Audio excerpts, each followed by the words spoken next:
Как-то летом на рассвете заглянул в соседний сад. Там смуглянка, молдаванка собирает виноград. Я бледнею, я краснею, захотелось вдруг сказать: станем над рекою, зоркие летние встречать. Раскудрявый, клен зеленый звездой, я влюбленный и смущенный пред тобой. Клен зеленый, да клен кудрявый, да раскудрявый весной. Раскудрявый, да клен зеленый, влюбленный и смущенный пред тобой. Клен зеленый, да клен кудрявый, да раскудрявый весной.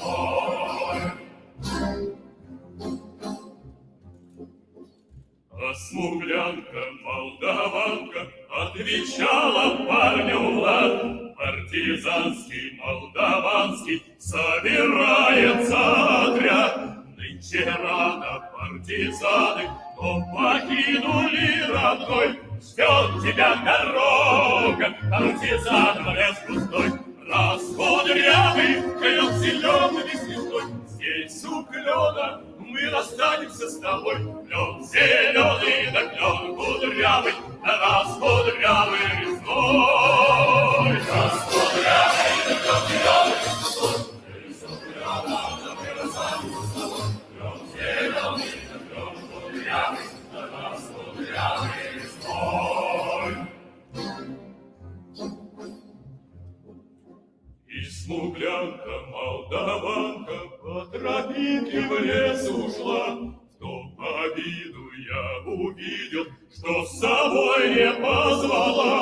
О смуглянке, молдаванке часто думал по ночам. Вдруг свою смуглянку я в отряде повстречал. Раскудрявый, клен зеленый звездой. Здравствуй, парень, мой хороший, мой родной. Клен зеленый, да клен кудрявый, да раскудрявый весной. Раскудрявый, да клен зеленый звездой. Здравствуй, парень, мой хороший, мой родной. Клен зеленый, да клен кудрявый, да раскудрявый весной.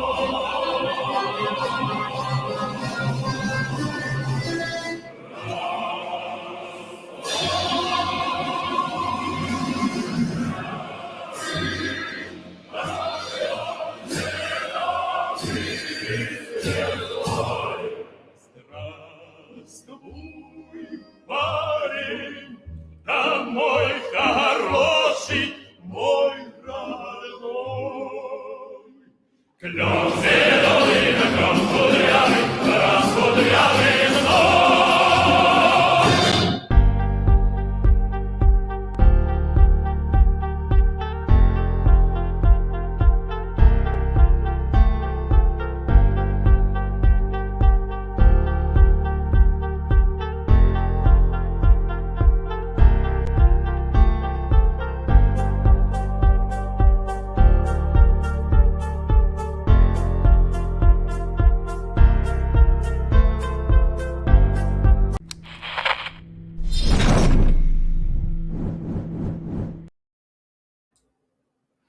Good evening, friends and comrades, and welcome to another episode of the interview series for the Midwestern Marx Institute for Marxist Theory and Political Analysis.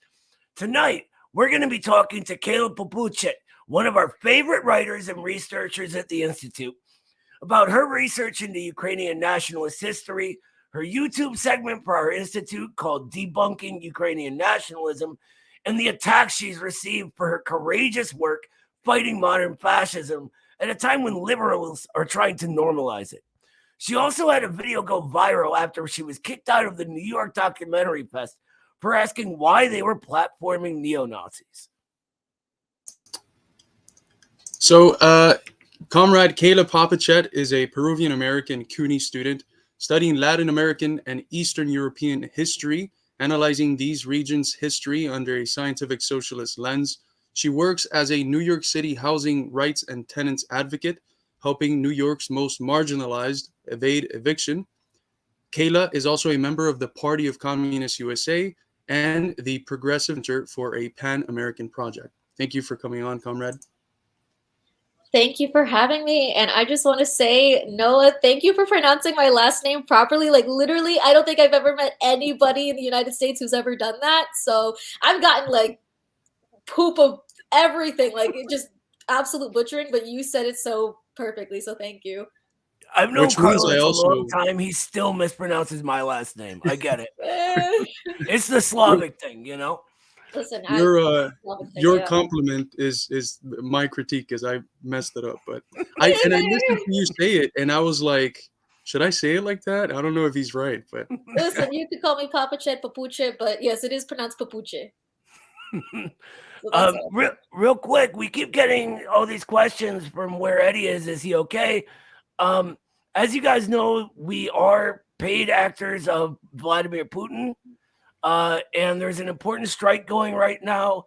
All the actors, all the paid actors of Putin, we're all on strike right now for higher wages. So Eddie's leading those efforts. He's out on the picket lines. Let's support him there. I need my check. Stat. Right. Anyway, thank you so much for coming on, Kayla. It's been too long. I think this is my first time on a stream with you guys. So yeah, I'm excited. And I know that there's been a lot that's happened, a lot of things that I didn't expect. So I'm particularly excited about this stream. Great. Well, let's just get right into it then. How'd you even get interested in Eastern Europe and Central Asia and even Ukraine specifically, this sort of region? Okay, this is a story about my childhood. So when I was 9 years old, my grandmother took me to an internet cafe. I used to spend my summers with my grandma. And I went to the internet cafe and my parents weren't around. So I was like, let me watch Family Guy clips because they would never let me watch Family Guy. And so there was one clip that I had where Peter was dancing this song called Numa Numa. And I was like, that song is so catchy. Let me look it up. So I found it. It was called Dragosto Dinte by this band called Ozone. But they were singing this different language. And I was like, what is that language? So I found out they're from Moldova, but they sing in Romanian. It's a Romanian Moldovan band, and I was like, "What is Romania?" I think my life, the trajectory of my life, changed at that moment because of Family Guy. I started researching everything about Romania, Bucharest, Transylvania, all sorts of stuff, and I just became so fascinated about this country. It's not a small country, but this country in this land that seems so far away. You never hear about Romania or Eastern Europe. And so I spent the next 2 years from when I was 9 till I was 11 like obsessed with Romania. I was like, I'm going to go to University of Bucharest. And it also didn't help that my mom's best friend was Venezuelan, but her roommates were a Russian and Romanian couple.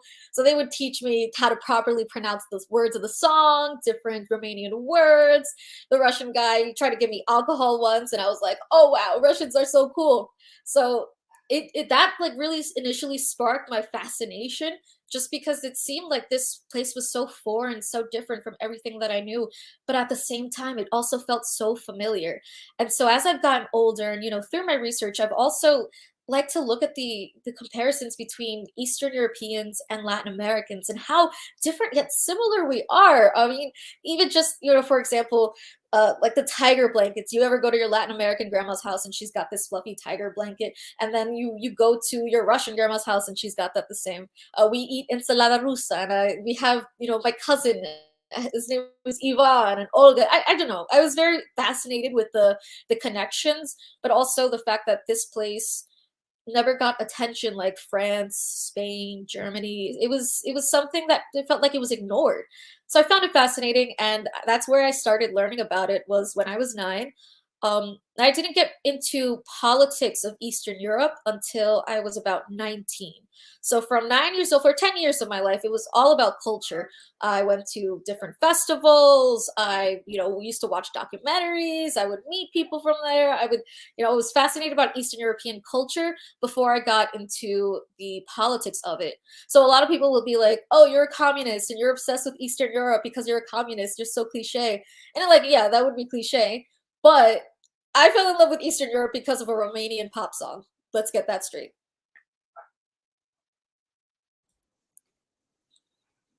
Well, thank you. I actually, sorry, hole in my knowledge is actually Romania. I mean, I know basic things about Ceausescu and things like that. It's funny you mention how absent it is in our culture in America, because it is.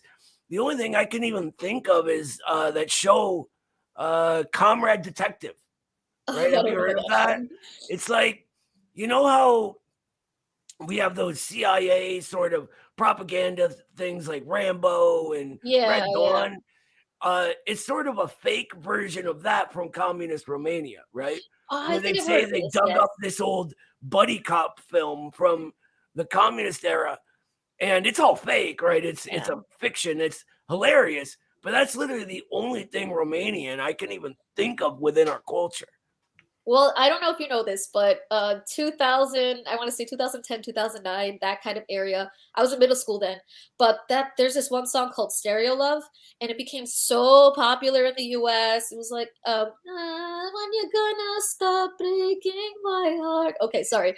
That's a Romanian song, and I would go around to everyone and be like, "This song is from Romania." Like, shut up, Kayla, we don't care.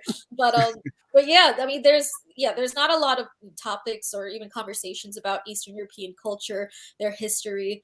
And another thing that really, I guess, made me become super interested in it is also the way that they are treated by Western Europeans, that they're treated like lesser than, poor, the underdog. And again, the comparison with Latin America and Eastern Europe is, they're like the Latin America of Europe. They're a lot of their workers will go into Western Europe to work as cheap labor. Western Europe will go and fund coal revolutions and support these horrible right-wing and pro-capitalist organizations and policies that really just plummet the living conditions in Eastern Europe, so that they go back to Western Europe and work as, cheap laborers. And that just that connection to see how they're like the underdog of Europe. I don't know. It felt like very personal to me, again, as a Latin American, as a Peruvian American, um, and that connection just it drove my interest over the years. So I'm 25 now. I've been interested in Eastern Europe for 16 years, and then as you mentioned, I later studied it academically, although that was garbage. So I had to academically study one thing and then also do my own studying after school. So like I'll pull up all the books that I have that I have all these notes in, like anti-communist propaganda, but okay. But like, taking interesting things out of it. So like I said, I've been interested in Eastern Europe, and then particularly I remember Ukraine and that area, like East Slavic Europe. I started getting interested in it, I would say, as I got a little bit older, maybe about like 12, 13, 14. Again, it wasn't political, it was just about the culture. But I do remember when I was 16, I remember being in physics after school class, getting help with my homework, and not my professor, my teacher was listening to the news of Maidan in Ukraine.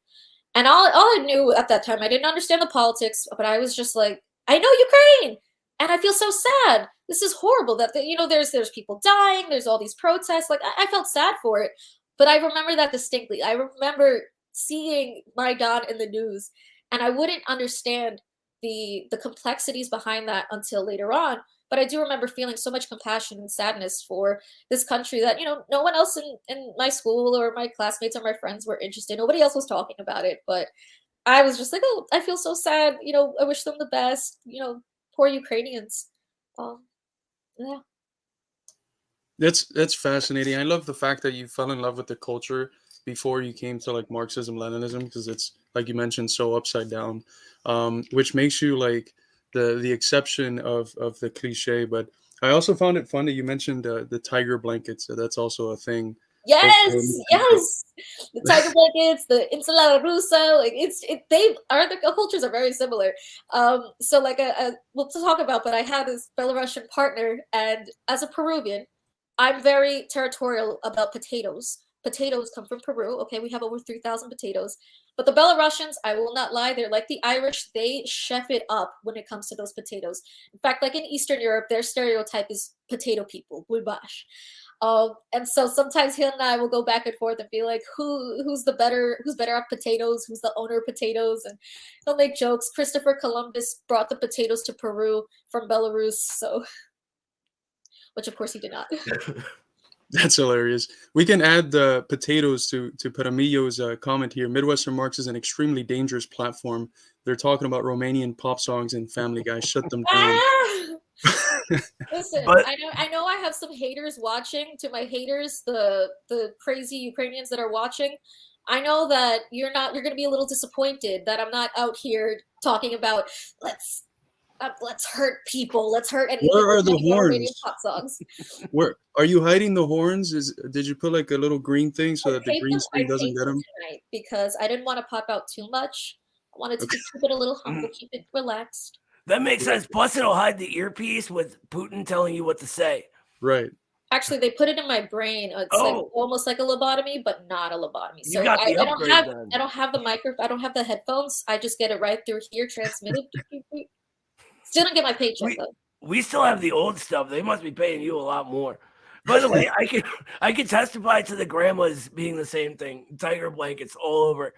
And there's What you also a guys thing forgave with of? Universal. my grandma she was like 4'10" tops. So this tiny little, Slavic Jewish woman wearing these giant babushkas on her head, right? And it was like watching her. Anyway, I could talk about that kind of thing forever, but Let's roll into a more serious question than this.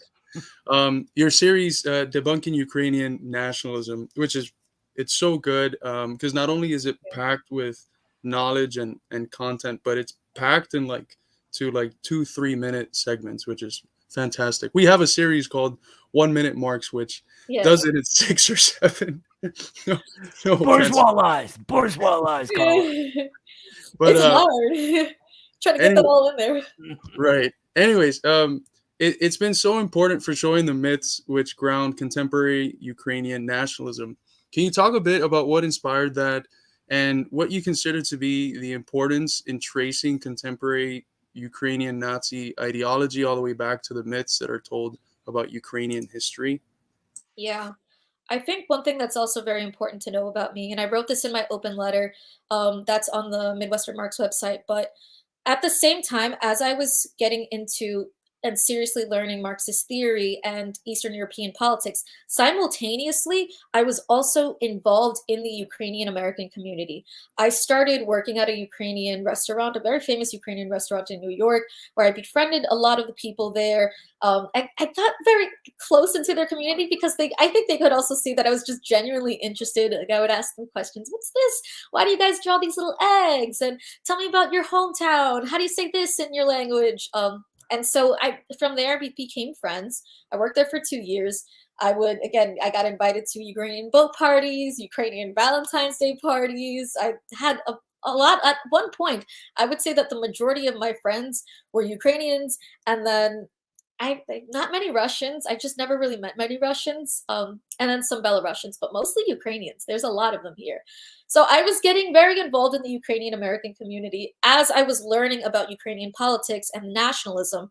And I would compare, what I learned from them when they spoke about Maidan, when they spoke about the politics of their country, and when they spoke about, quite literally anything. I learned so much from them. I was like a sponge absorbing everything. And so what really started to interest me was how these people that over the years, come to know and love, know that these are good people. These are, otherwise, but outside of their politics on Ukraine, their politics are very good. They're nice. They're gentle. They're just normal people. How is it that they harbor these far right nationalist views? It was blowing my mind, and it was unfortunate, especially when the war broke out. Now, initially, they knew that I stood with Donbass. I was not going to hide that. I was not going to pretend that I didn't. Had a little on my winter jacket. I have a Solidarity with Donbass coat. I organized a May 2nd solidarity rally with some other comrades in Workers' World Party. I was very much against Ukrainian nationalism and vocal about my support for Donbass, but it wasn't a really big issue until the war broke out February 24th. And it was unfortunate because a lot of them now they don't talk to me. Not all of them. Some of them still do. Some of them are angry and still talk to me, but it's very sad. And I completely understand why they feel the way they do. Again, as a Peruvian American, as somebody who also studies Latin American history, I also harbored, all these like very angry and frustrated sentiments with Spain, with the United States, with Europe.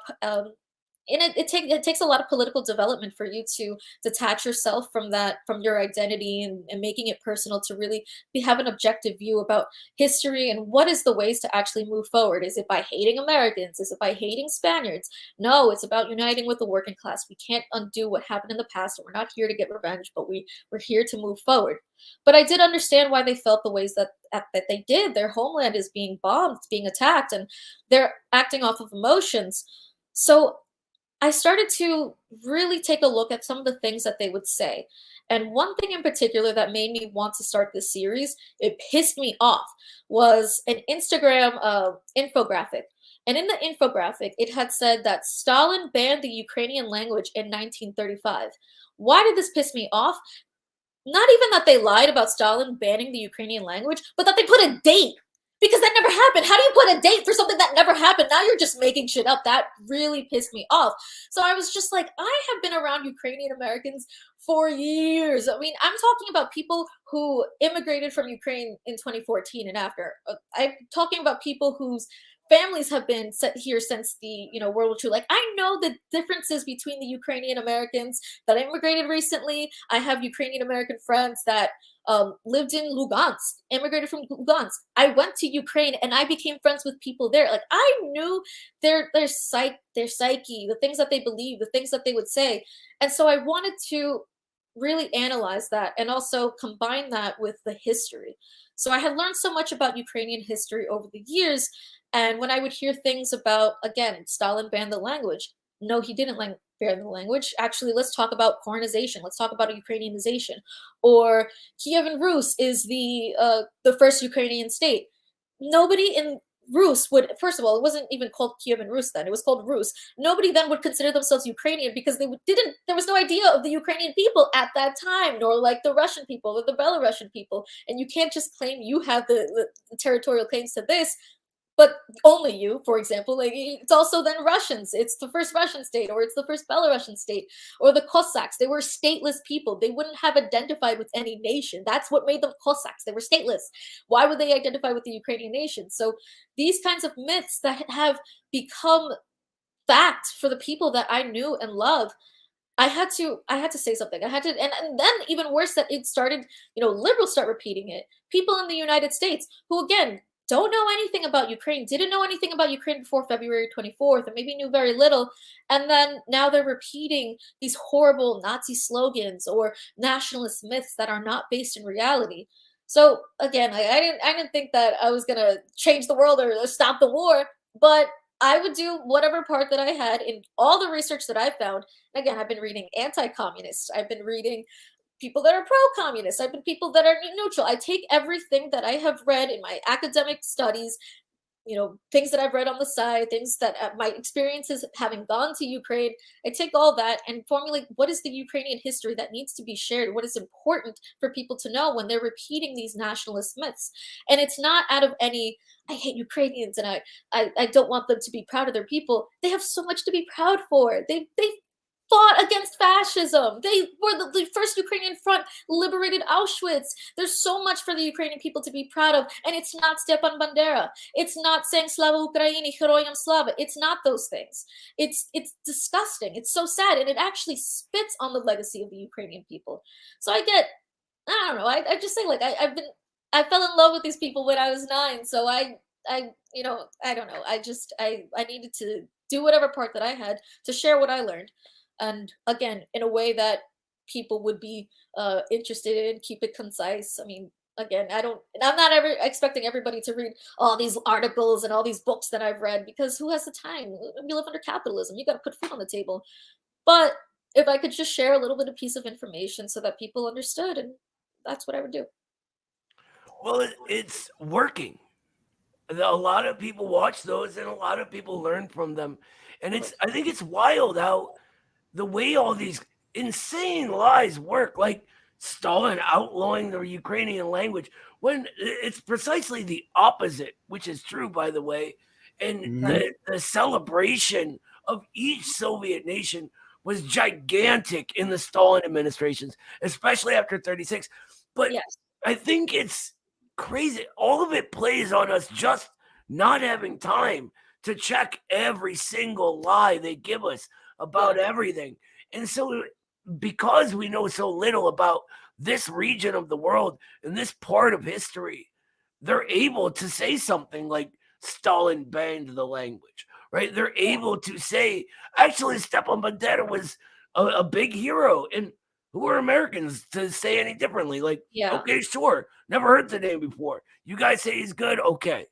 And that's why I think easy to just digest quick little things like your series are so incredibly important in the 2000s. And I also think that, like, at the same token, like I said before, this is a region of the world that is so underlooked. There's so little English academia on it, like English research on Ukrainian nationalist history, or even Ukrainian history in an objective perspective. And so that, on top of the fact that there's these nationalist lies, just really made me want to be like, no, let's talk about it. Let's share this history, because again, this is a place that's so neglected in the world, and they're banking on American ignorance, or rather, global ignorance on Ukraine, so that they could get away with their lies. And we'll talk about this later, but who are the people that are writing about these lies? Who are the people that are propagating these myths? A lot of the stuff on, like, Holodomor, a lot of that originated from the OUN and SS Galicia veterans, and then their academic work, because they became academics at the University of Alberta, their academic works then get shared from stuff like Annie Applebaum or Tim Snyder, who are then influencing U.S. policy, and they're literally quoting these Nazis, and it's just like, wow, this is all happening before our eyes, and they're getting away with it. That no, I'm not going to let you get away with Nazism. I don't care if only 5 people listen. Those 5 people will learn. Not to mention our own Nazi sympathizers right here. Hearst Media was huge in spreading the sort of original Holodomor myth, right? Yeah. I mean, no one took it seriously back then, but he was trying really hard, right? Just real quick, I wanted to thank Elena for the $20, and we wanted to thank David Burney as well for the $2. And I also wanted to let folks know that I put in the chat Kayla's open letter to Ukrainian Americans that was published by the Midwestern Marx Institute. And then I also put in the chat, and you can find it in the description to the video, the Debunking Ukrainian Nationalism series. Thank you again. You can Ivan Pavlovich. Appreciate that. За Belarus. Я люблю Belarus. Thank you for that. I think that one of the interesting things that you mentioned, which is, it's a point that we keep coming back to every time we have these streams, is the fact that we engage with all sorts of material. And I know I've said this before, but one of the arguments that Plato makes in the Republic for why the contemplation of the good is the best is because the philosopher that does that has experienced all the other types of pleasures, and they can tell you that from experience the best one is this one. And there's something to that argument in the sense that as Marxist-Leninists, we're forced to engage with all forms of media. And after engaging with everything, do we come to the closest thing to an objective conclusion? And that's why I think we stand a whole lot closer to the truth than any other position that just aligns itself with one sort of media and engages with that. So I think that's very important, because people think that our thing is just reading our media and that's it, just proliferating what we hear from like RT or something. And that's not it. Like you embody in the flesh the commitment to reading everything, to having been forced very anti-communist things on you, and through your own research realizing that it's full of shit. Yes, and it's when you really look at it, when you go deeper, you realize how, like, really just the depravity of it all, and how shameless they are. But it's, like, again, they get away with it because they cover themselves up in all these civil society groups, and we'll talk about that later, where they look legitimate. Or we're going to talk about the UCCA, and that's a legitimate Ukrainian American organization, and who actually founded it, or who are the leaders of it, really looking into that stuff. And I would also like to say that I barely, and because of, specifically because of these people, I barely ever look at like Russian media or Russian sources, because I'm like, y'all not about to catch me slipping or call me this or that or that. They'll still call me that anyway. They'll still call me a Putin shill, a Russian propagandist. I barely read anything published in Russia today. I'm looking at the Ukrainian sources. I read Kiev Independent. I read Kiev Post. I read Union. I'm all up in their stuff. And that's where I get a lot of my information from, in terms of like the contemporary history of, or rather current events. Well, Yeah. I think it's the difference between consuming information scientifically for analysis and just believing whatever you've read, because you're thinking ideologically. So when people are sort of just like, well, who do you believe, right? Do you believe RT or do you believe MSNBC? They're assuming, because this is how they consume things, it's how everyone does. And that's really just not the case. Right. But let's move along a little, because I'm really interested in the documentary fest in New York. Oh yeah. So the video that went viral, right? You at the documentary fest. What's the story behind that? Can you sort of like walk us through? Let's show the. I'm sorry. Go ahead, Carlos. Yeah, while you show the video, I'm gonna run and grab my charger. Sure. Yeah, I'd love to watch it too. While she's doing that, I'm hoping she can sort of walk us through how she found it. Was the entire thing planned? Was this the only Nazi there? And really, what are the repercussions from it? What's happened since? So yeah. Did Kayla freeze, or was that? She has to go find a charger. Remember, she was having some computer problems. Oh, okay. Because I froze too on this end, but maybe we can watch the video, and then when she comes back, we can talk a little bit about the backstory to it. So she says, I was just kicked out by Documentary Fest New York City for pointing out that their special guest speaker, Dmytro Kozatsky, is a neo-Nazi in the openly Nazi Azov regiment who participated in the killing of Donbass civilians. Doc New York City tried to hide his affiliations. Why? So this video has been seen by 180,000 people. It has been shared almost 3,000 times, and it's been liked by almost 9,000 people. So let's take a look at it real quick. Nazi is an open neo-Nazi, a member of the Azov battalion, a neo-Nazi battalion, has posted pictures with Hitler, has posted pictures of swastikas. Why don't you let him know that he has participated in the murder of children in Donbass? Nazi is an open neo-Nazi, a member. So I love how someone says, "Shut the fuck up, you piece of shit," in the background. Amazing how someone can say that. Well, you're talking about this guy participated in murdering children. That's insane. Well, I will say that there were actually very few people in the crowd, which good. But that does go to show that a lot of the people that were there, or probably the majority of people that were there, were very, very well indoctrinated into the politics of everything. And also, I don't think there was a single person besides myself that was under 40 there. So just to give you like the background, I think these are, very much like older, wealthier New York liberals. They read the New York Times, and they're very, very hostile. They're very angry. There were actually and we'll talk about this again, but I did have, as soon as I got up, there were two Ukrainian men, grown men. They were like, must have been in their 50s, much larger than I am. I'm only 5 foot, unfortunately. And they grabbed me and they were moving me. That's why you could see the camera moving around, because they were moving me. And I was like, oh, there she is. There she is. Oh my gosh, that's okay. So I know my haters are watching. My haters are watching. Yeah, we've gotten a few trolls. Just to address the trolls, you're not making friends here. Just so you know, our crowd is not a crowd that kind of believes that kind of thing. But go ahead, Kayla. I'm sorry to interrupt. Yeah, no, so that's just to say that, the crowd there, they were obviously very hostile, and obviously Doc NYC was uninterested in addressing what they were doing. But it obviously we see that in hindsight, how many people have actually supported what happened, or completely flabbergasted that Doc NYC would host such a person and even go so far as to cover up for him and protect his identity.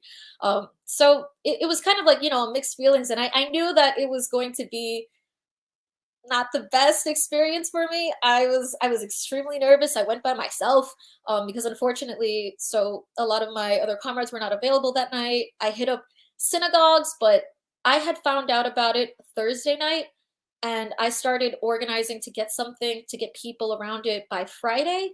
But by then it was Shabbat, so a lot of the synagogues that I hit up they were not responsive until the weekend passed. Um, but that's all to say that I went by myself. I was so scared. I was like, I don't want to do this, but I had to. I knew that I couldn't forgive myself if this man, if this neo-Nazi, if this guy who has a swastika tattooed on him just gets his butt kissed here in New York City. Like, that's not in my multi-ethnic, multinational city. Like, absolutely not. And I'm glad that I went. It was very quick. It was like, ripping off a Band-Aid. They yell at you, they scream at you, they push you out. You tell them to be ashamed of themselves, and I mean, also at the same time, I wasn't focused when they were yelling at me, when they were screaming. I was like, I got to get my message out there as fast as I can, as much as I can get out. Just do that. And so they were screaming and pushing me and blah, blah, blah. And I was just like, blah, blah, blah, blah, trying to get everything out. So yes. And then I don't know if you saw, but there was actually another gentleman. We did not coordinate this, and we should have, but I didn't know. He also came, and as soon as I was kicked out, he stood up and he said that this man has posted a lot of anti-Semitic content and they need to address it. And the speaker just said, okay, not wanting to address it, just wanting to silence everybody and settle it down so they could go back to it. But that's just to show that we didn't coordinate, and there was still someone else who came and said something. So very disappointed with Doc NYC for hosting this man, for taking his name out of the description so that they can minimize any backlash, and then preparing for an event like this, throwing me out, and then not saying anything about it, trying to just move on and turn off their comments. Very disappointed in them, because this festival they also hosted a documentary about Julian Assange. This festival is great for artists to get together and have discussions and share content, share art. And unfortunately, all those films, those great other films that were hosted during the festival, are being overshadowed by this decision to protect a neo-Nazi, this decision to bring a neo-Nazi into our international city. It's insanity. I mean, New York is such a Jewish city, such a Black city, such a Hispanic city. So it's very unfortunate that they decided to take that direction. They decided to stand by this Nazi. And that's just to show that the liberals are very dangerous, especially the very indoctrinated liberals. They're dangerous, and they will side with fascists over communists, over the working class, over our side any day. And that's, I think, a unique element that wasn't there in the fight against fashion in the 30s and 40s, which is the fact that the liberals, which in the 30s and 40s you could ally with in order to fight against fascism, are now perhaps at the forefront of proliferating rise of fascism. Right. And I just want to pull up real Carlos is quick, cutting out a little bit. A vote that I think I froze. Am I back? You're good now, brother. Yeah, you're back. This is a vote from last year on the combating of the glorification of Nazism and neo-Nazism and other practices fueling bigotry. And only 2 countries voted against this vote. It was Ukraine and the US. This year, 52 countries ended up voting against the bill that would have banned the glorification of Nazism. So it's a very scary time. There is a fight against fascism that we have to wage, but it seems to me that certain folks within the communist community in general seem to think that one of our allies, who just because they were allies maybe 100 years ago, 80 years ago, will be our allies today. And I think that if the evidence of the last few years has shown anything, is that they might be at the forefront of proliferating the fascism that we intend to fight against. And people that we didn't think would be allies are more allies than the liberals are. So things are constantly changing. There's always contradictions that create a new reality. Look at that. We're in a new reality now, and it's the liberals are the ones standing in side by side with fascists, giving them awards, kissing their ass, bringing them to schools. Kozanski was at a middle school. How? Oh my gosh! Like how this is insane. It's disgusting. This man who murdered people, who has a swastika tattoo, who's a Nazi, open Nazi, is speaking to children like he's a hero. That breaks my heart. But that goes to show the levels of this indoctrination and the normalization of Nazis. How dare they bring him around children in the United States and try to propagandize them? This is why we need to say, do what we do and say whatever. Like, there's been a lot of people who have tried to silence me. There's a lot of things that have happened to me where, other people might actually shut up, but this all just proves to me that no, we need to keep talking and keep it going and keep it going, because that's why they're so upset with us. That's why they're trying to get Midwestern's Mark TikTok shut down. That's why they're trying to, get me to shut up and stop writing and stop talking, because we're convincing people and people are learning from us. Even if it's a couple of people, it's still somebody. And then they're going to go into their communities and they're going to have those conversations. So we're the only ones that really threaten fascists. Speaking of convincing people, thank you so much, Tom Smith.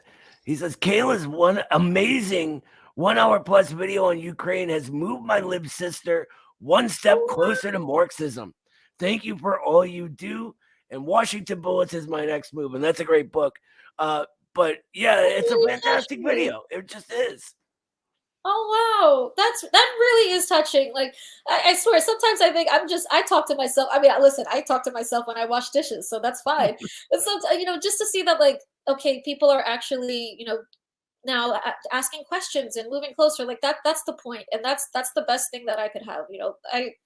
That is the greatest compliment. That is, thank you. Thank you. And good luck with your sister, man. Bring her over. You don't see the messages and emails we get all the time. And a lot of it is from your stuff. So please keep doing everything you do, honestly. Listen, with all the things that have happened, it would be in vain if I did it. It's we like have the I was a rad lib until this and that. Thank you so much. It's like it's inspiring to see every time that happens, That's good. That's why we do what we do. Right. We have that video, by the way, linked to the description of this live right now.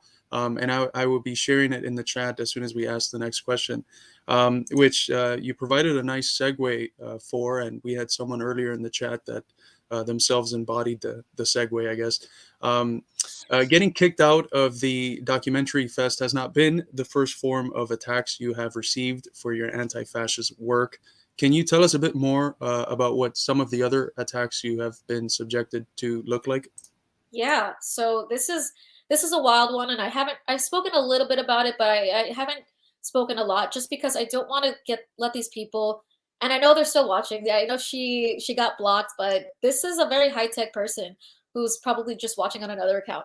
I didn't want to let them think that they're bigger than they are, but the thing is, they are dangerous and they are relentless. So one of my videos, now listen, I was preparing for the Holodomor video, and I was like, oh boy, this is gonna be the one. They're gonna mess me up for this one, but I gotta do it. I was not expecting the one that I had done prior, the Ukrainian Bolsheviks one, to receive so much backlash that it did. And I remember it was Friday, August 26th. I'm laying on my couch after work, and I'm just thinking, what am I gonna do this evening? What am I gonna do this weekend? Like, just scrolling along, thinking I'm bored. I go on Instagram and I see I have hundreds of messages on my pictures calling me a fascist, a genocide denier, a Nazi, a Russian propagandist. Now I'm like, okay, hold up. My Instagram, I really just post personal photos. Maybe I'll post something political on my story, but it's mostly people that have they know me or involved in Marxist organizing politics in some way. It's not like I'm posting things that would get a lot of attention for these people to say something. And it was on Instagram. Twitter maybe, but Instagram no. So I later saw that it was from the Ukrainian Bolsheviks video that I did with the on debunking Ukrainian nationalism, and I was also confused. I was like, this is a very like I'm not even talking that much about the Nazi propaganda. I'm talking mostly about the Bolsheviks. So why are they so mad at this?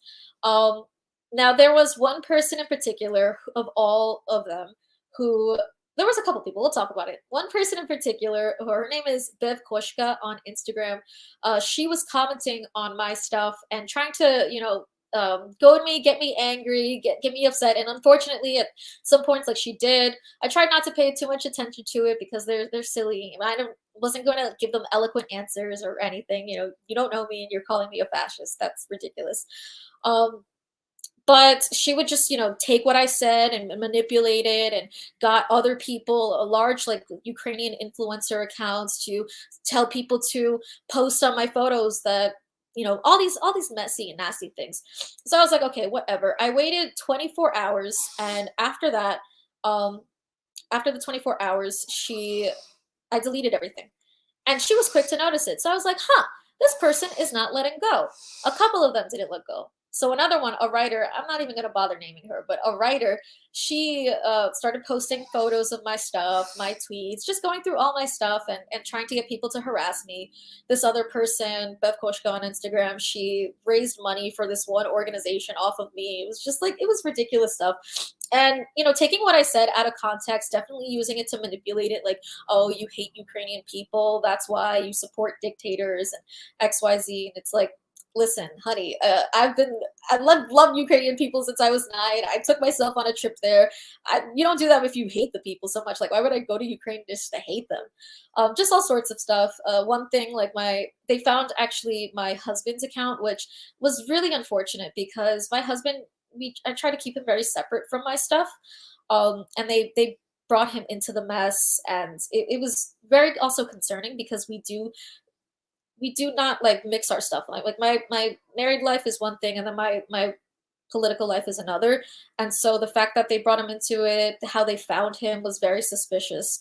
And so they started posting about him, and unfortunately, posting his information, and it was sad. It was horrible. I don't want to get my husband involved in this kind of stuff, especially because he's an immigrant himself. So just goes to show how xenophobic they are. Like they're attacking immigrants, they're attacking Eastern European immigrants, but I'm the horrible person.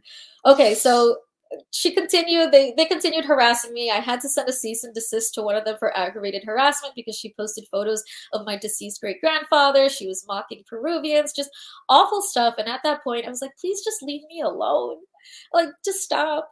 Listen, you can hate everything that I say, but why are you focused on me? That was the main question that I had, is why are you focused on me? It's not like I'm the only one saying this stuff or my stuff is particularly like popular or famous. It's why are you focused on me? And then the other one, she would continue on. She started posting about me excessively. If you go on her Twitter, it was like every single day for days on end. She would tag NAFO trolls. And it escalated to a point where they also had contacted my former employers and told them that I was anti-Ukrainian and that like just trying to ruin my name in every sense. And then afterwards, one of them had hacked into an account of a friend of mine just to find out where I worked and use that information against me. So they found out where I had worked and wrote my job a 26-page email claiming that I was anti-Ukrainian. Not pathetic. This is like sort of serious, like Karen stuff. Just saying that I have a deep-seated hatred for Eastern Europeans. And taking things that I had said over the years and taking it out of context or manipulating it or just, completely just nasty, shady stuff. So they did that. Now, I did inform my supervisor about it before, and he said it was fine, that our CBA protects political activity. But one thing that they did include in the email is they included a threat to the organization that I had worked for. And so from that threat, I believe that that's what stimulated our HR department to get involved. To make a very long story short, I had to sit on a HR meeting, explain my political beliefs for an hour and a half, which again were protected by our contract, we're union.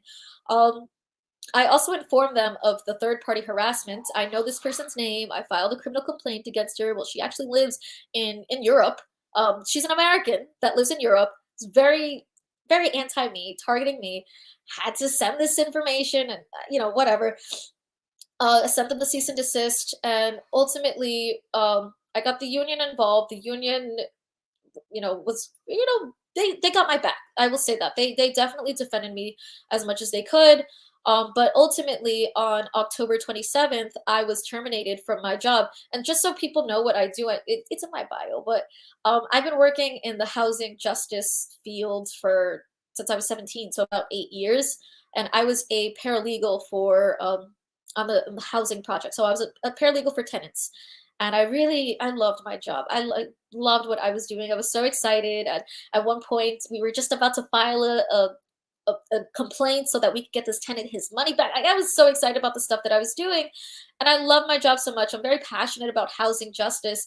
And so that I lost my job over protected political activity, and just not, the company, they failed to. And so, in case anyone wants to know, the company's name is Mobilization for Justice. This is who terminated me. What I believe that they did is that this person who is watching, this person decided to target me on a basis of a few things. One, because I know what I'm talking about. This what makes it the worst, is that I not only am I talking about the Nazis going on right now, I'm talking about Ukrainian history. I studied Ukrainian history from the Eastern Slavics and the Nordic migration before there was even the idea of Ukraine, the original people that settled that land, and I talk about that. So one, I know what I'm talking about. Two, because I'm a Peruvian-American, how dare this brown woman speak on Ukrainian stuff? How dare she? And then three, because I'm married to a Belarusian, and they're one, I'm very connected to this community. I understand their history. I speak a little Russian. And two, I'm married to somebody from a nation that they decided they don't like anymore. So all those things combined is what led this harassment campaign against me. Again, I'm just some 25-year-old girl on the internet. Why are you attacking me? Why are you targeting me? All that had culminated in a harassment campaign that unfortunately my employer followed suit, and followed up with them. Now, I will say they were threatened 3 times by this person who said, we're going to contact the news, we're going to contact all the local Ukrainian organizations. And then they started pulling up stuff because I think they were nervous that they couldn't get a anti-Ukrainian, anti-white thing. So they started looking at me, things that I've said about the Uyghur genocide and stuff about the Hong Kong protests, that I don't support the Hong Kong protest. It was all very ridiculous stuff. But unfortunately, yes, I was terminated from my job. Now, there are a couple of good things going on. Again, we were in a union, and when I showed everybody, and I had documentation, what she didn't know is that I have documentation of our conversations, of the things that people were sending me, of everything. I've been documenting all of it. So when I showed it to our union, people supported me. That doesn't mean that they support everything that I have to say about my politics, but they supported that I have the protected legal right to say it based on our contract, and that they can't terminate me for that. And that I was, our contract was violated. I was silenced for my political speech. And if this can happen to me, this can happen to anyone. And that's what I also think is particularly dangerous about this, is I was a union worker working in tenants' rights. Nothing to do with Russia or Ukraine. The majority of my clients were Hispanic. I spoke Spanish 90% of the time. Why am I getting fired over my work on Ukrainian Nazism? If this can happen to me, this can happen to anyone. And that's the scary rise of McCarthyism that's happening in this country. So yeah, that's a long way to say that I was fired for my politics on Eastern Europe, on Ukraine, Belarus, Russia. And all that was the purpose so they could silence me, so that they want me to say, all right, you won, you defeated, you punished me. But all that really did was just make me have more time to work on my stuff. And now I can go to Venezuela. So I'm going to Venezuela next week. I have more time, and there's that, but you're not going to shut me up. Sorry, you're not going to shut me up. This is something that everybody needs to know, and I'm going to be talking about it until I die. That's fantastic, sister. I think it's always very telling when the only attacks come in the form of lies, right? It's always some distortion, some lies, some way of getting it over, and they know that they're doing that. And I kind of like that they know that they're doing that. Real quick, before we get into what Carlos was going to say, we had this show up a little bit ago. So thank you so much, Sergio. He says, love all you guys. You guys speak the truth, especially Kayla. Midwestern Marx solidifies my journey to communism. Nazis don't belong in our New York. They don't belong in our USA. They don't belong anywhere. They don't belong anywhere. Right. I also want to say one last thing that I think is just extremely telling is the person. So she was actually in the chat earlier. But this person, she is also involved in the anarchist community. So all those people that she had involved, they're all anarchists, actually. And another thing that I totally forgot is that she created an entire Twitter account on me, just focused around me. It was called Tanky Tears, and it was about exposing tankies. Yeah, and she's an anarchist who is primarily focused on attacking communists, not white nationalists, not the bourgeoisie, but communists, because she says that we are the real fascists.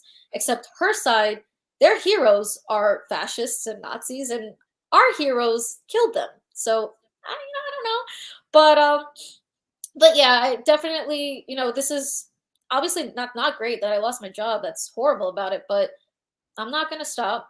This is not going to silence me. I'm going to get another job. I'll be okay. I've this line of work for 8 years. I'm good at what I do. I'll be okay. It'll come back, but you're not going to shut me up. In fact, you just made me talk more. You gave me more time to talk. Well, you got to hook up in Cleveland in the field if you ever need it, sister. Absolutely. Well, there's a lot of Ukrainians there. That's what it's all about. That's speaking truth to power. In the face of pretty much anything. And when I was first in university, I've talked about this a few times, but it was philosophy that made me fall in love with learning in general. And I see the origin spirit of philosophy as something similar to that. The main philosopher in ancient Greece, Socrates, got killed for his commitment to the truth. And I think that I see a lot of that spirit in you.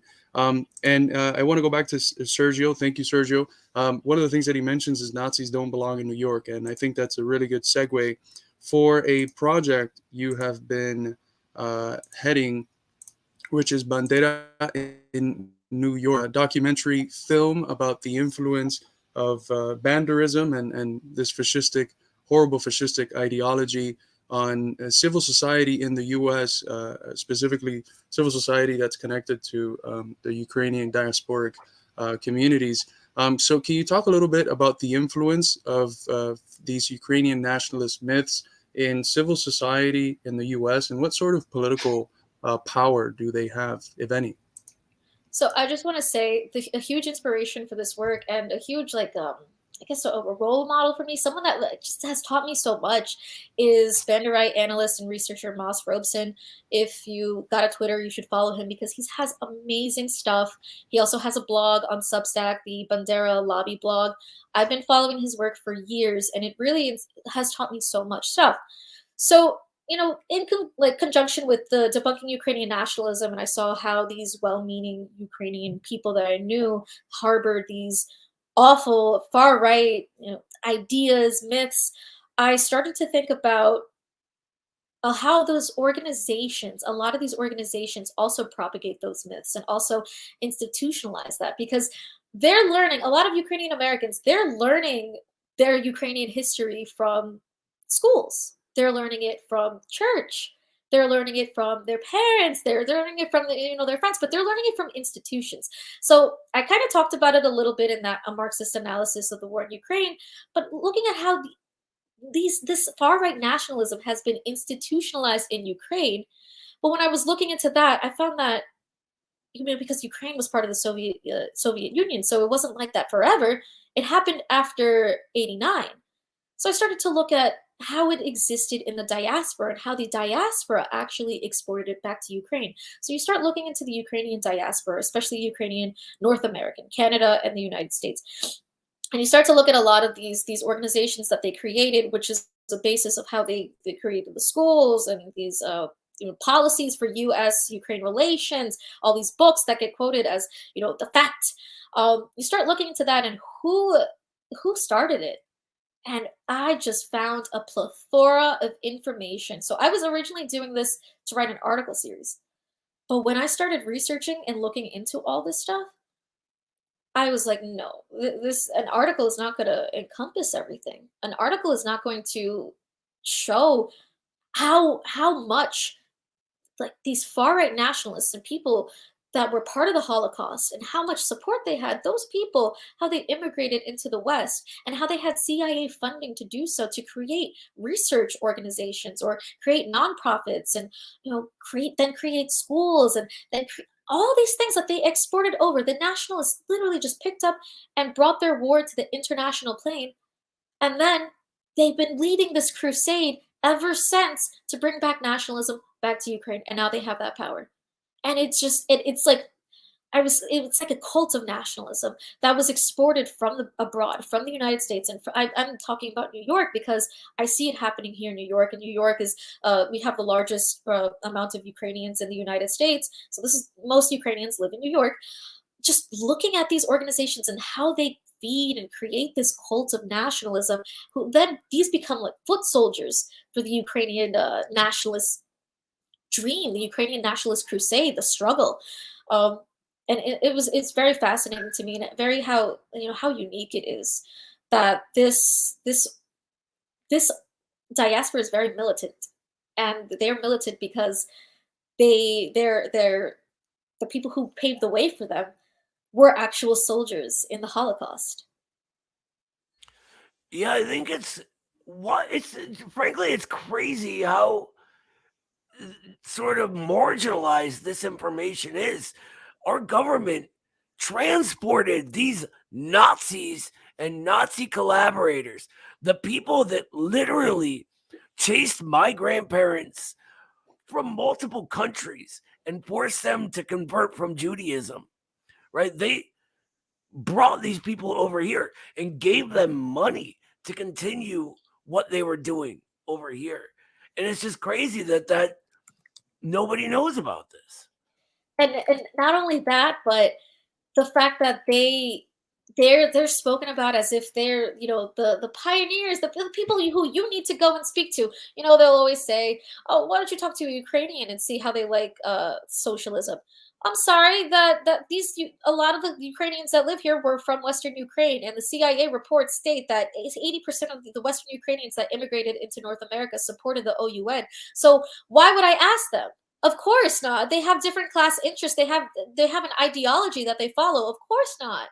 And yes, these are people who were literally supportive of the Holocaust. People who, if you look in the OUN declarations and their resolutions, they stated that Jews and Russians are the enemy of the Ukrainian people and they need to be enslaved and killed. And their grandparents were in that army. Their grandparents supported them, they created these organizations to teach their children that. Why are we listening to them? It's mind-boggling. And so, yes, I'm working on this documentary. I've been working on it for a few months now. We're still in the pre-production phase. I'm doing a lot of interviews, doing a lot of filming. It's going to be interesting. I want to talk about it once everything's more solidified as well, because I want to show you guys a trailer and everything. And also, I know my enemies are watching, and they're gonna try to get this project shut down. The most exciting thing about it too is that if anybody has seen Ukraine on Fire, the director and producer of that, Igor Lopotinuk, is also the executive producer of my documentary. So I had reached out to him, and I was, like, hey, this is what I'm working on.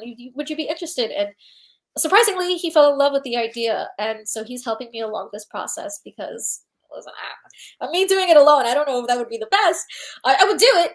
But I don't know. I want to give you guys like the best kind of thing that I could possibly do, so you could really just, understand this story, understand what's going on underground, underneath the beauty of the Vyshyvankas and the sunflowers, to see what's going on and have it look nice so that other people can watch it. And yeah. Well, we're incredibly excited about it. And if you need any help, you just got to ask. Well, yes, absolutely. I mean, everyone go follow the documentary page. Don't bother following me. I'm boring. I'm gonna be tweeting about shoes and stuff. But if you're interested in this documentary, definitely go follow the page because we're gonna have more things coming down the line that I want to share. I also drop like little tidbits of information of history so that you know just so you guys can see what kind of stuff is gonna be in the documentary. And if you're interested in that, follow, watch it, support our work. Because yes, and the thing is, this is also going to be a story that is a lot of people don't want this being told. A lot of people are going to try to suppress this, and so definitely all the support that we could get is going to be helpful. Yeah, that's correct. Shoes are boring. Oh, Yeah, we're past that part. Never mind. What? Bad joke.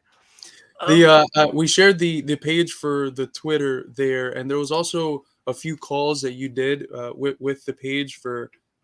So if anyone has skills, I think in design, amongst other things, check it out. You might be able to be included in the process of the documentary. But do we want to roll into talking about the war, Noah? Yeah, let's do that. Kayla had to drop out for 2 seconds, and she'll be right back. Okay. So maybe while she's gone, she's sort of the reigning expert, right? But we can sort of go over a few of the basics. That I mean, everyone knows.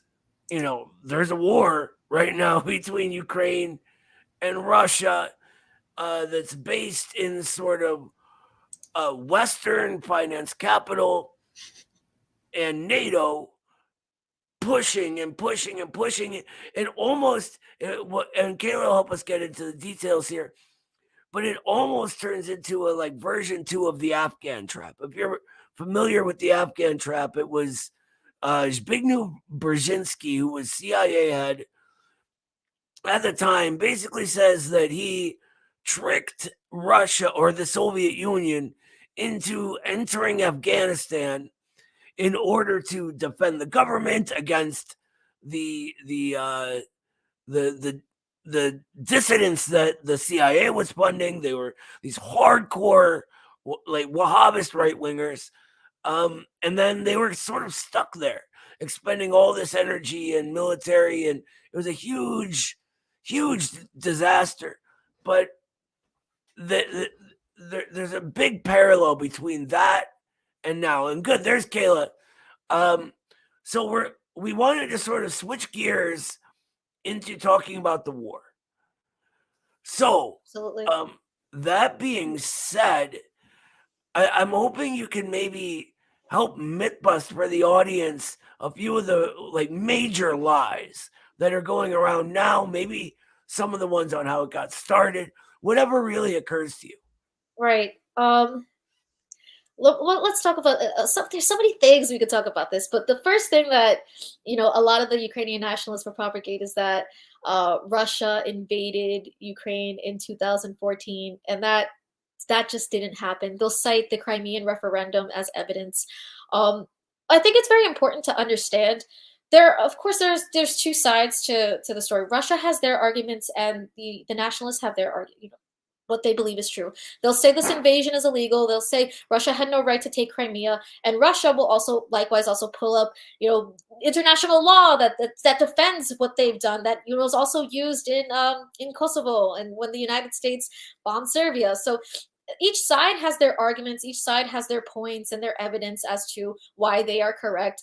But the fact of the matter is, Russia did not invade Ukraine in 2014, because if they did, I believe this war would be further over by now. Ukraine had 8 years of a civil war, and we could see how starkly different that 8 years of a civil war was versus what happened now. So another thing is, just to say, if Russia invaded Ukraine in 2014 by also supporting the DPR and the LPR, then who's to say that the United States and Europe didn't invade Ukraine when they supported the Color Revolution and that overthrew the democratically elected government, which there were international observers that election happened democratically.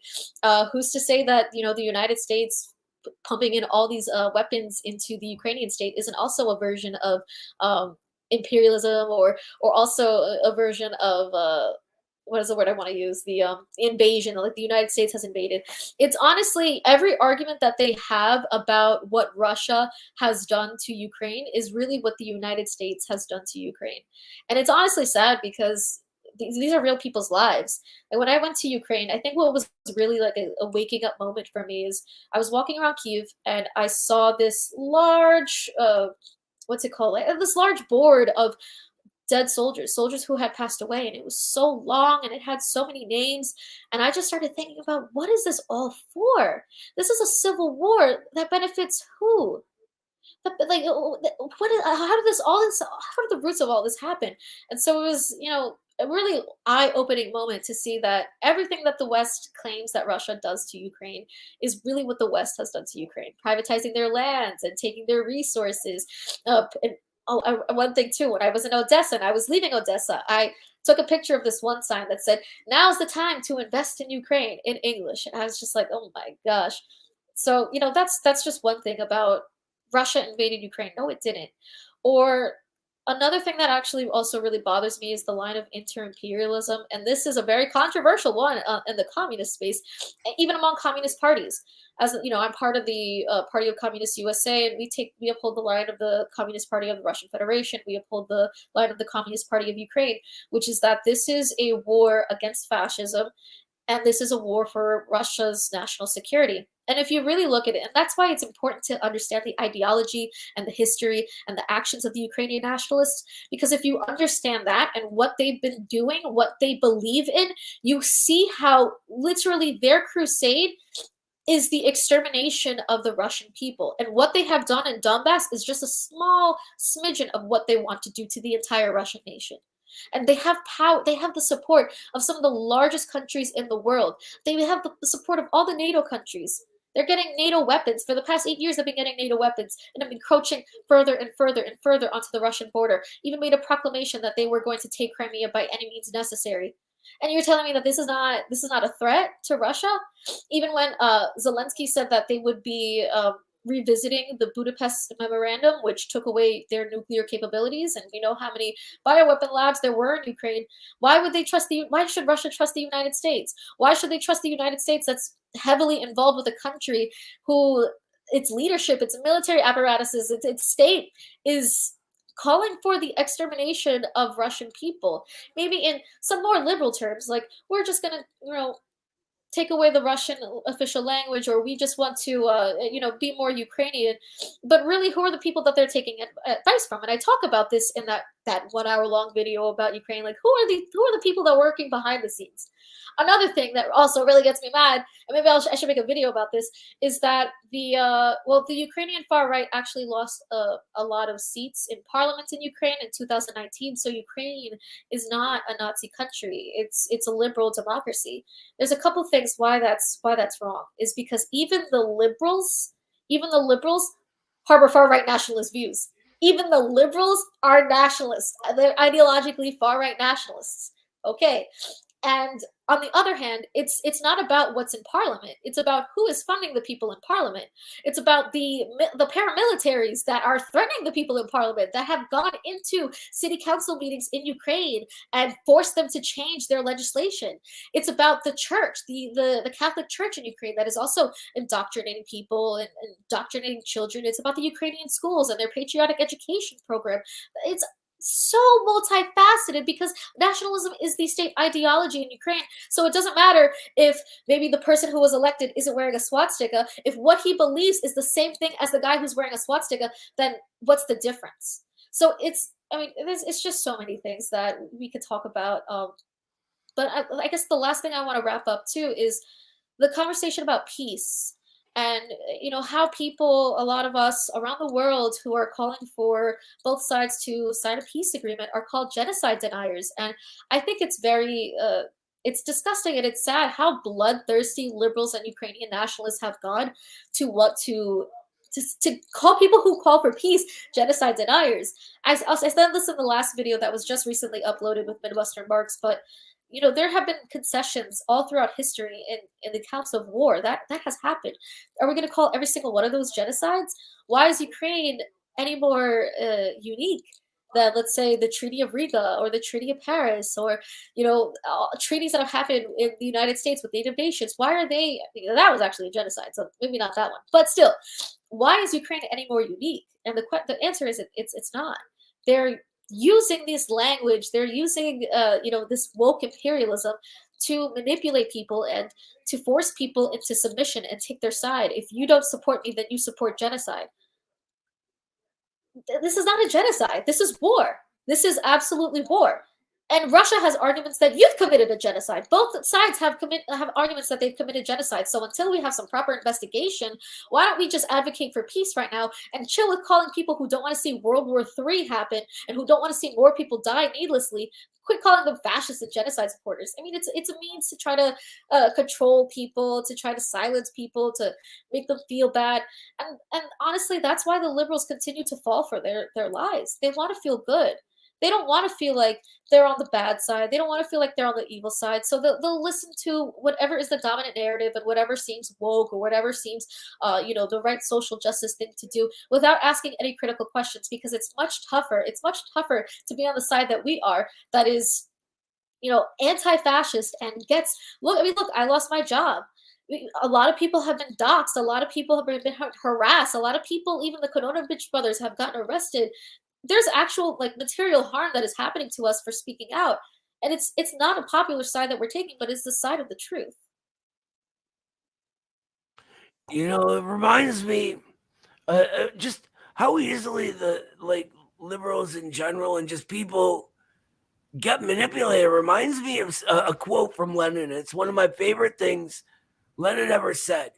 He said that people will always be the foolish victims of deception and self-deception in politics until they begin to look for the class, character, and interests behind every phrase, every slogan, every institution, and every policy. And I think that's what's at stake here, right? If we look at the class interests that underlie this whole thing, the sort of moribundity of the oligarchy both in Russia and Ukraine, right?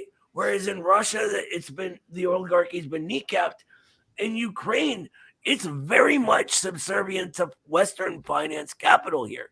Absolutely. That's a great point against the inter-imperialist line is just look at the Russian oligarchs. What side are they taking?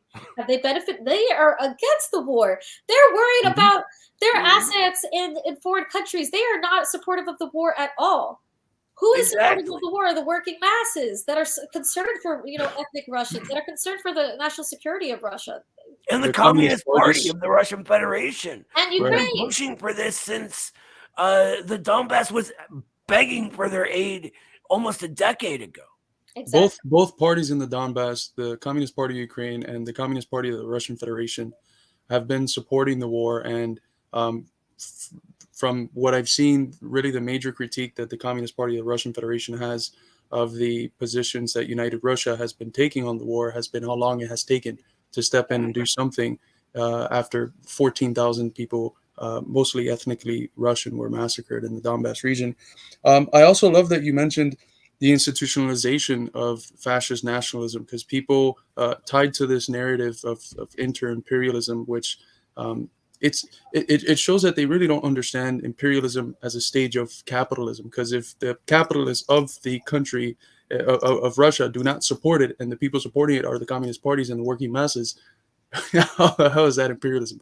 But anyways, you also debunk by talking about the institutionalization of fascism and nationalism in Ukraine, this idea that many bring up, which is that, Russia also has its crazy right-wing wahoos and they're Nazis and they're nationalists. And sure, but they're not institutionalized as they are in Ukraine, right? Right. Where people who participated in the Holocaust and SS Galicia veterans are hailed as heroes. They have holidays. They're taught in schools. There was one article I was reading recently where a police officer in Ukraine, there was a far-right rally that they had, and a police officer in Ukraine called one of them a Bandera, and one of the police in Kiev, what do? they all attacked that police officer, their own, brother in arms. They attacked him with the hashtag that went viral saying, "I am a Banderite." So that's what happens in Ukraine versus what happens in Russia, where the rehabilitation of Nazism and Nazis is illegal. Same thing in Belarus. That doesn't mean that all Nazis are gone. That doesn't mean that there is not right-wing nationalism in Russia. It just means that it's not institutionalized the way that it is in Ukraine. It is not the state ideology. It is not what is protected. It is not what is law. Right. It's sort of like in the USA, we no longer have Jim Crow, right? We no longer have segregation laws. That doesn't mean racism's gone or that racists are gone. Right. But it means that the state has surpassed this form of suppression and gone on to something else. It's not enforced from above. And I'd even say like the woke imperialist ideology is the new bourgeois ideology, but that's a different subject. I mean, no, I would love to talk about that too, the woke imperialist stuff, because that Welcome that to is Midwestern Marx. that is the method now. That is the method right now. It's all over the world, and I think though, if you notice the language that a lot of I like to call them the liberal nationalists, the Ukrainian liberals, that they think they're not the same as C14. They think they're not the same as Azov, but they believe in the same things as Azov. They have the same vision of the Ukrainian state as Azov. They paint it in cute colors and all this like woke stuff and this woke language. Now they call it an anti-colonial struggle, and Russia is imperialist. Obviously, they have no understanding of that imperialism is an economic stage. It is not just when a country attacks another country. And an anti-colonial struggle. I mean, don't get me started on the whole stuff. It's honestly ridiculous, and it's honestly one thing that I always say, and this is why I've combined the two, is that for people, especially in Eastern Europe, people who are not familiar with the United States history, just look at the history of Latin America. Look at the history of Latin America, because everything that they've done to you right now, they tried on our people. They practiced it on our people. They perfected it on our people. And you saw what they have done to us and saw what they're continuing to do to our people. Why do you think that you're any different? Especially when we talk about when they're pro-Western, and I understand they want to. Everybody just wants a better standard of living, and so they see the way that people live in Germany and the United States and England, and they think, oh, if I join NATO, if we join the EU, we're going to be that too. But what really happens is you're going to become like Greece, or you're going to become like Romania. You're going to become a source of cheap labor for the European countries, like a lot of Ukrainians are in Poland, like Belarusians are in Poland. So that's precisely the lesson that Russia learned after 91. That the finance capitalists, that I wouldn't even call them American finance capitalists anymore. They're sort of above nations. They're not interested in an equal partner. They're not interested in allowing you to advance. They're interested in your subjugation. And the lesson of post-Soviet Russia is just that. And it's a terrifying lesson to have to learn. Yeah. And a terrible lesson to have to learn. And it's really, it speaks to the sort of power of the dissemination of new bourgeois ideology, that they can see this going on right next door. And not to mention all the history that adds up to this, but they can see this going on and it's happening with them, and they can still hold these ideas, right? They'll say that we're just anti-American. That's usually the response to when you bring up what the United States has done to other countries. You're trying to show a pattern. You're trying to show, this is the tactic. This is what they've done in other countries. Why do you think that you're any different? I mean, just look at how after Maidan, Ukraine became the second poorest country in Eastern Europe. Its economic conditions plummeted. It has a lower expected living age than Belarus or Russia. I mean, and Ukraine was the second richest country and strongest economically country in the USSR, and now it's only second to Moldova. You can't make the connections as to what the United States has done in other countries and how your country is now economically suffering, and now there's a civil war. Come on. And I understand the people who just don't know history, but I'm talking about the people who you explain this history to, and they're just like, no, you're just anti-American. You don't really care about imperialism because you're taking Russia's side, so you don't really care about imperialism. You just hate Ukraine and America and freedom, man. I'd like your opinion on something. Actually, it's no. Before we go to that one, it's not that. It's not the question. No, it's something Okay. else. Okay, yeah, go. It's just real quick. One interesting thing that what you were just saying reminded me of is Ukraine is sort of a breadbasket, right? It's so much of it is still agricultural, and modern agriculture now. Do you see any connection between this rather than just the typical information about energy transport and energy to Western Europe? Do you see any connection between this and the World Economic Forum's plans for the Great Reset? Things like, Bill Gates, for some reason, has most farmland in the entire world now. And Ukraine seems to happen at a very convenient time for this happening, along with global warming and the changes due to COVID. Well, that was, both Ukraine and Russia, they have a lot of wheat. And Ukraine in particular, it's always been known for that. I mean, I don't know if this is true, this could be a myth, that Hitler had taken the wheat from Ukraine, not the wheat, the soil from Ukraine, and brought it over to Germany. And I do know that after Maidan, one of the first things that these pro-Western politicians started to try to push was to take away this law where Ukrainian land wasn't allowed to be owned by foreigners. So they wanted to take that away. They wanted to say, no, our farmland can't be owned by foreigners. And why do you think they're going so hard for, they were going so hard for the wheat?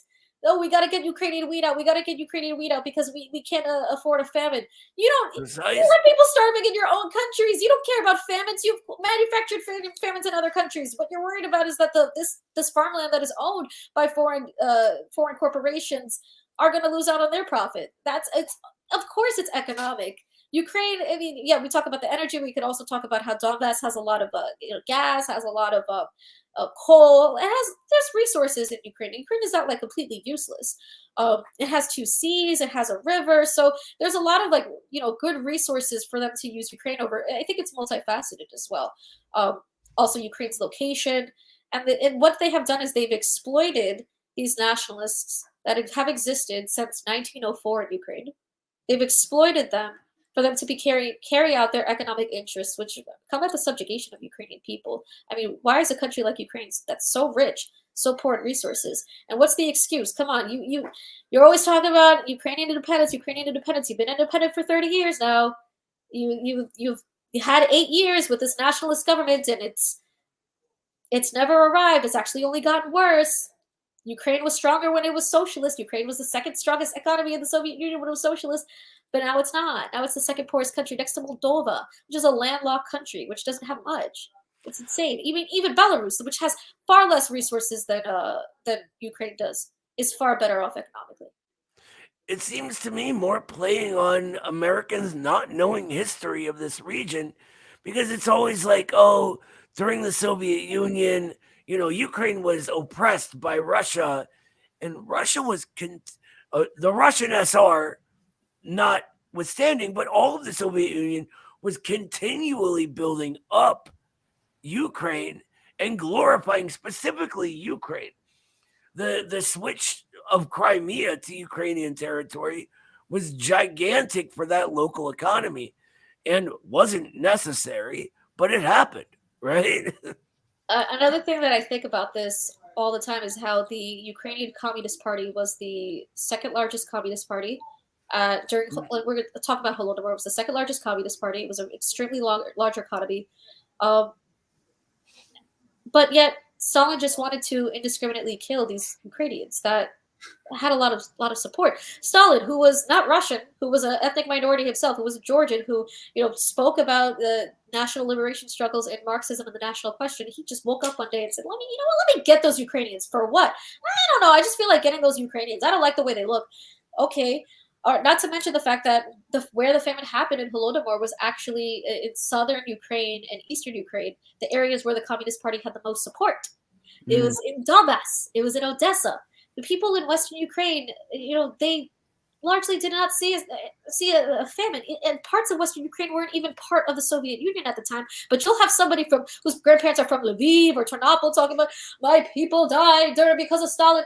Sonny boy, you were part of the Austro-Hungarian Empire at that time. What are you talking about? Or Polish Empire at the time. What do you mean? You didn't know Stalin. She didn't know Stalin. That never happens. You're lying. And That same lady actually told me that Stalin not only ate her baby, but her baby's babies, and then the babies of those babies that had babies with the other babies. So Stalin was just eating babies, just a lot he their of blood for his babies. good wine, apparently.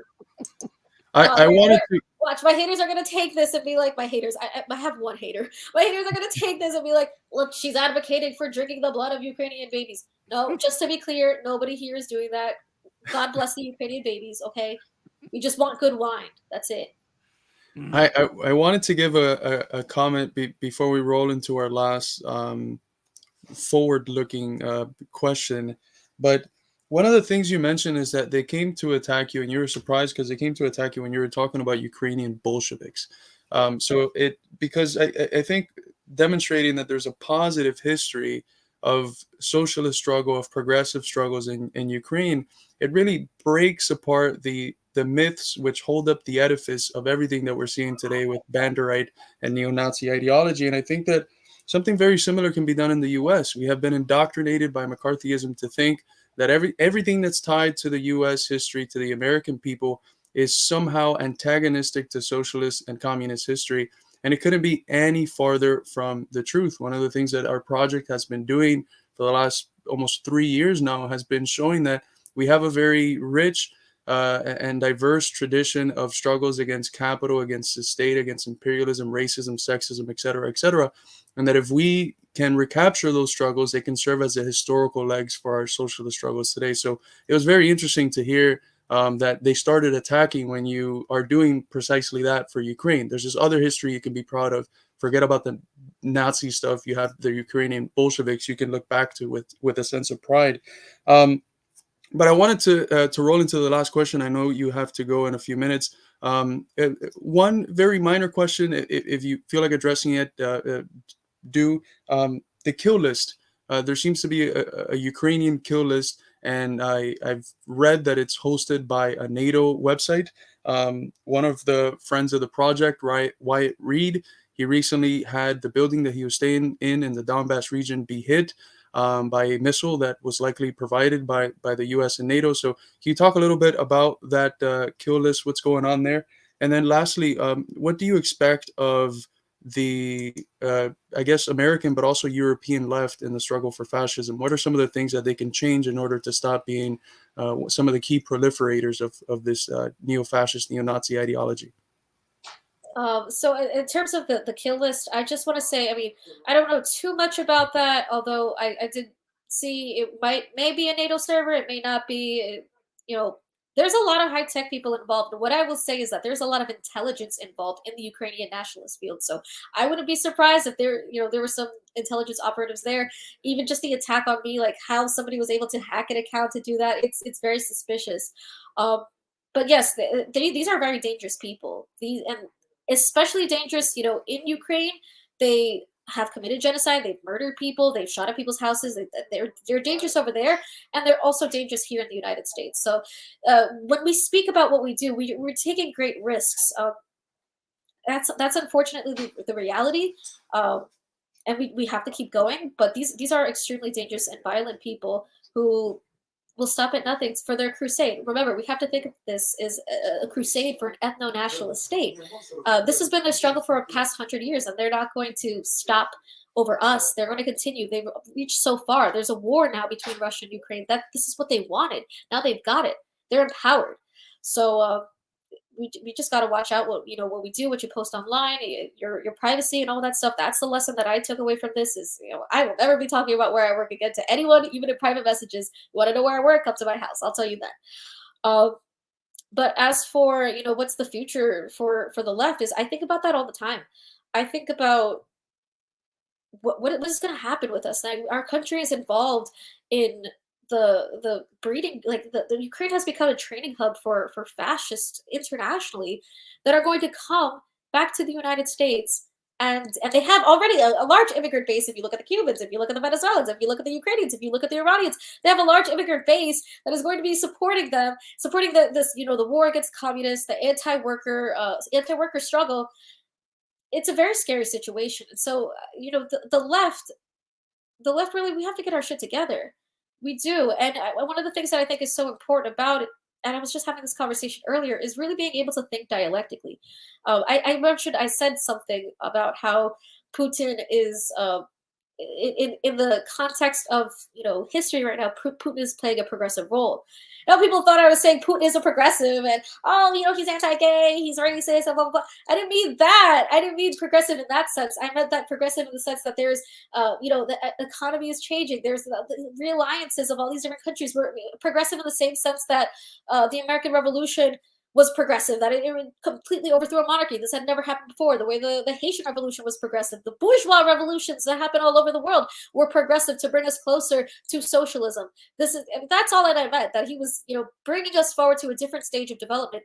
And, but that's just the way that the left interacts. It's a very idealist. It's a very flat and one-dimensional way of analysis, instead of thinking dialectically. And I think about why people from countries where the Communist Party were in power or are in power, they produce such great analysis and so much innovation. And I think about the fact that they were raised to think dialectically, they were raised to think scientifically, and they apply that everywhere in their life. And we here in the United States, we weren't raised that way. And so it's something that we kind of have to constantly practice and make sure that we're doing.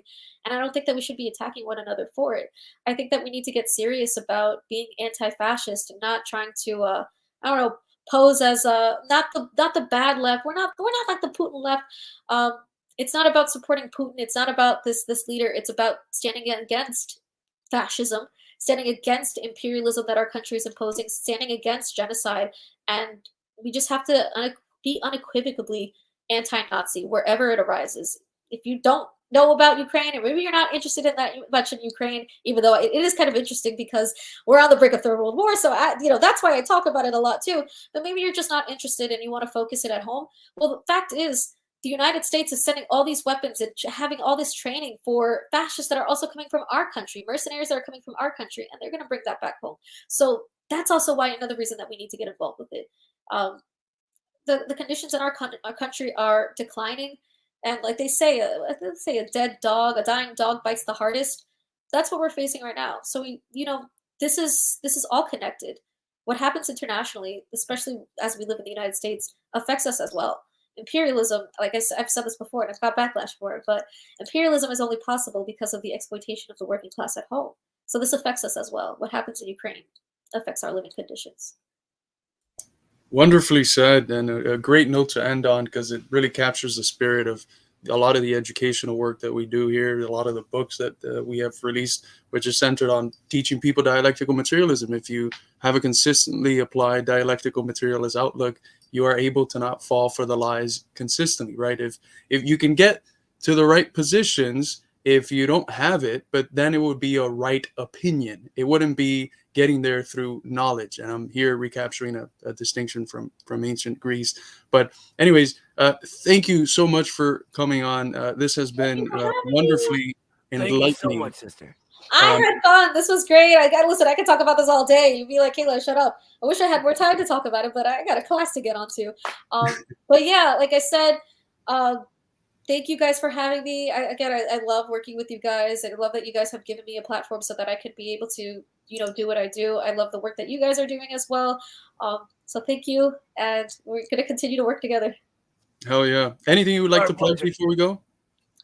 Like I said, if you are so interested, please follow Bandera in NYC on Twitter. That is the Twitter for the documentary, so stay tuned for updates. And also, I'm slowly rolling it out, don't worry, but it's coming. I also have the articles about Bandera and the Big Apple, which are kind of like a summary, like a little teaser of what the documentary is going to be talking about. There is a part one. The part one is just a historical context of the fascist Ukraine, their ideology and where they come from and how they got to the US. But the real meat and potatoes is coming up soon. I'm really excited about it, so stay tuned for that.